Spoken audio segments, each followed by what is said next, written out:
Welcome to the Innovation Squadcast. If you're looking for a podcast about instructional strategies enhanced by technology, you came to the right place. In our conversations, we'll talk to tech experts, share ideas and strategies to help you build your toolbox with tools that you can use in your class immediately. Hey, so welcome to the Innovation Squadcast. We're here to talk about Canva because, as you know, it was purchased for the district. So faculty and staff have access to CANVA PRO, and we're super excited. Yes, we are. And if you haven't started with Canva yet, you'll be able to find it in your class link. So easily go ahead in there. It's probably filtered down to the bottom of your class link landing page, and you can alter. And if you're a Canva avid user, go ahead and pin it back to the top of your class link.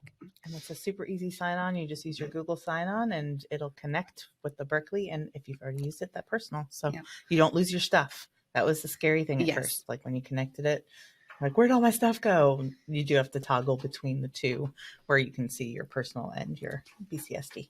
And as you can tell, we're Canva nerds. Yes, we are. But let's talk about the why for Canva. What are some of the benefits to using Canva? What is it? What can it do for us as teachers and staff of BCSD? Well, definitely there's more engagement when you're using Canva.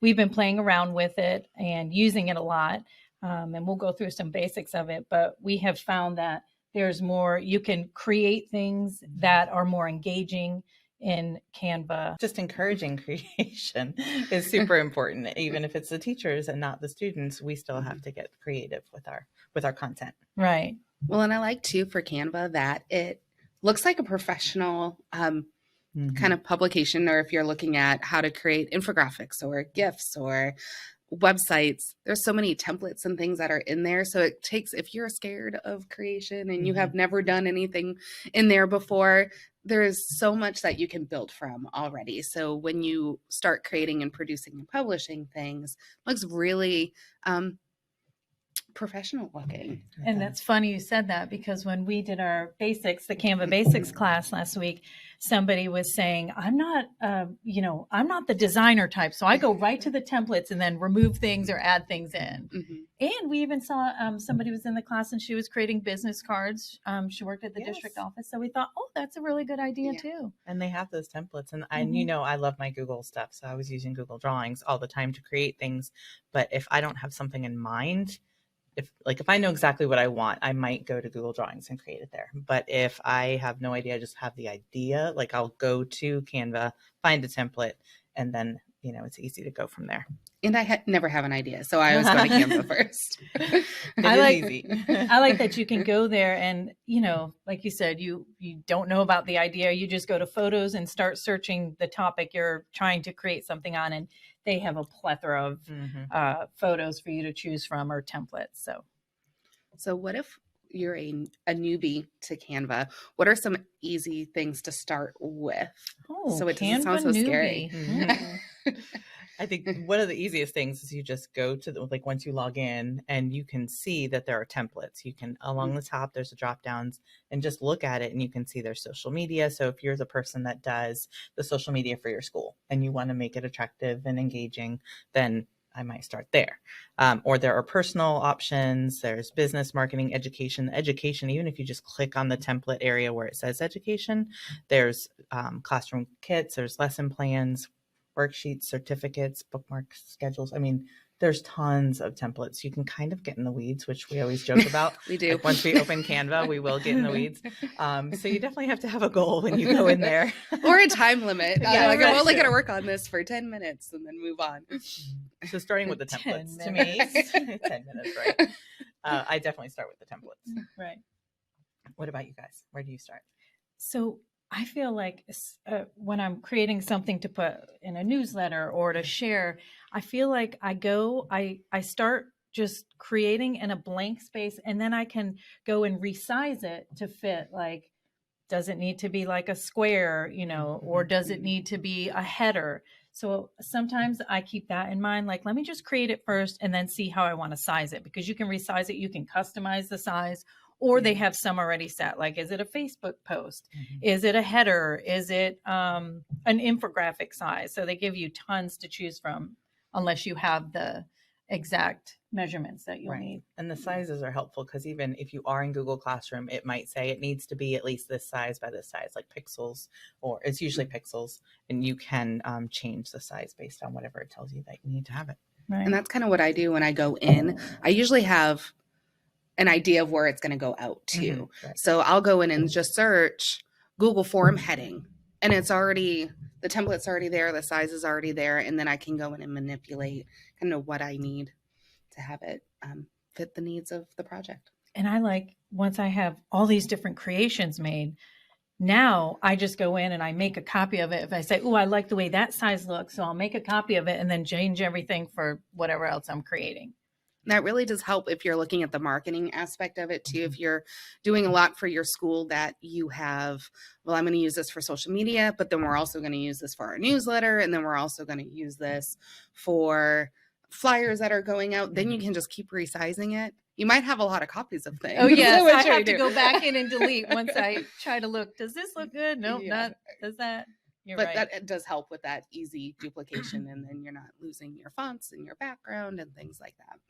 The fonts are so much fun. Yeah. Yeah, So they if are. you are a font geek, you will love it because then once you start playing, there's tons you can choose from. I mean, we'll even create visuals just for the actual, like your name. Let's say if you have your name, or I put Mrs. Hubler's class, so that way I want to put it in Schoology or Google Classroom and create it in there, download it as a PNG. You can put it anywhere. Yeah. Right. I do that for if I'm working in Google Slides too, and they don't have a font. I was working with Priscilla on something and she's like, where'd you get that? I'm like, Canva. I made it in Canva. Just let me know what header you need or the title. So talk about getting in the weeds. Yes. Yeah.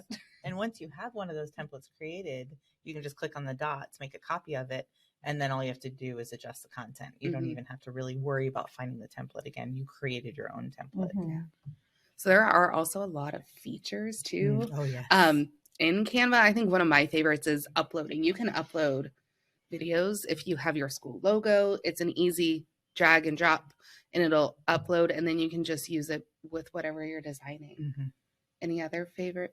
Oh, Insider I think features. y'all know one of my favorites is the Giphy, Oh, Giphy, GIF, GIF, whatever you call it. You know, you can throw it in there as well to make it a little more engaging. And the presentations, honestly, Oh, until we yeah. created the presentation for the Canva Basics, I hadn't used the presentations. And then, like Kate, you mentioned the keyboard shortcuts, yeah. the magic. The fun. Tell us about that. That's So, actually. I'm going to try to remember most of them off the top of my head. There's, if you press C when you're in the presentation in Canva, it rains confetti. So that Nicole's one of her favorites. There's a drum roll, and I forget what that shortcut is, but you can go in and play. There's also embedded timers from 1 to 9 minutes. So it's not a long timer, but if you just need a pause and reflect, or, hey, we're wrapping up class or we're transitioning, you have a 2-minute timer. And then it has like a little wave to it. So the wave decreases as the timer goes down. There's confetti, drum roll. There's a blur. So if you're hiding it and you want to do some pre-teaching, you can unblur it when you're done and it'll kind of reveal it. So there's some hidden features that you might not know about in the presentations. Yeah. And when you're in there, all you have to do when you're presenting, there's it looks like a keyboard on the bottom. And if you click that, it'll pop up all the shortcuts. So that way you can see what they are. Yeah. We were playing with it as we're teaching. We're like, oh, this is fun. So, we're always learning something new. And speaking of learning something new, we were really digging in, and some of the things like you can have folders in Canva. We get a little excited when we can organize with folders. Now they're not as pretty and color coded like the ones in Schoology, but still you can have, let's say we have all these creations for Innovation Summit. We can plop them into a folder instead of having to scroll through all of our creations. So I liked that. And sharing, how like in Google Drive, anything that we create, or if we have Google Slides, we can easily share it where other people can edit. You can also do that in Canva, where all you have to do is you can share a link, or you can share it even as a template where they make a copy of it, and then you can work on it at the same time. So it has a lot of those Google features where you've got the collaborative workspace for the designs. And I'm glad that you said Google, because on the bottom left, I think it's the application. you can sync your Google Drive. So if you have something in there that you want to upload, you can go ahead and add it, and you just sign on once and it's all there, including your folders, which is nice. It's not this abyss of your drive. And then also that allows you to download straight into your drive. So that workflow is really nice and smooth with saving to drive and pulling from drive. So then I'm doing it right now. So you click on more, and then you find the drive icon, and then it'll connect to your drive. That's awesome. Yes. Love it. You know what else I came across is you can embed videos. So they have videos created, or if it's one, right. So it's just like the other video editors you use. So when you upload it, whether it's your video or the one you're using of theirs, you can splice it. You can, make it go as long as you want. So I thought, oh, that's great, because some people in their presentation might want to throw in a little video of, here's an example of how we're doing it in class, or, whatever. But it's nice that you have the video option to embed as well. Yeah, and there's so many videos already uploaded and music tracks. Just be careful, word of mistake made. I uploaded a video and a music track. Some of your videos have music, so just be careful that you're not doubling your music track when you're playing in the videos. Yeah. It's easy to add them too, because you just go to the elements and you can see shapes and graphics and videos and audio. There's even charts. Oh yeah, you So mentioned for the math teachers, science teachers, that use the charts, and you can edit all those. You can change colors, tables. There's tons of stuff in there. Yeah, So Canva has stepped it up. Just got to play. Yeah. And if you do use Canva already, please use our social media platforms to tag us and share how you use Canva in your class. We'd love to hear from you. Or use the Anchor app and leave us a message.